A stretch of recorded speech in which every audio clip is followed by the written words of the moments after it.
ভাগাড় সরিয়ে পুনর্বাসনের পরিকল্পনা চলছে, সার্ভে নিজের তহবিলেই অর্থের ব্যবস্থা রাজ্যের, জানালেন ফিরহাদ হাকিম। পুর ও নগরোন্নয়ন দফতরে বৈঠকের পর ঠিক হবে ভাগাড় সরিয়ে কোথায় পুনর্বাসনের ব্যবস্থা করা হবে।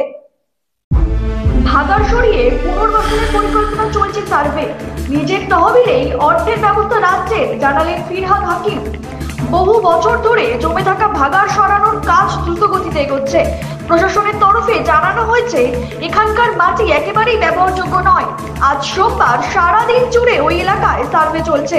আগামীকাল পুর ও নগরায়ণ দফতর বৈঠকে বসে ঠিক হবে ভাগাড় থেকে সরিয়ে কোথায় পুনর্বাসনের ব্যবস্থা করা হবে। এ বিষয়ে পুর ও নগরোন্নয়ন মন্ত্রী ফিরহাদ হাকিম বলেন, এখানে পুরো অঞ্চলটাই ভাগাড়, এখানে কোনো মাটি নেই। মানুষ অবৈধভাবে বসতি গড়ে তুলেছিল, তাই খালি জমি চিহ্নিত করে সেখানে পুনর্বাসনের ব্যবস্থা করা হবে। ফিরহাদ হাকিম আরো বলেন,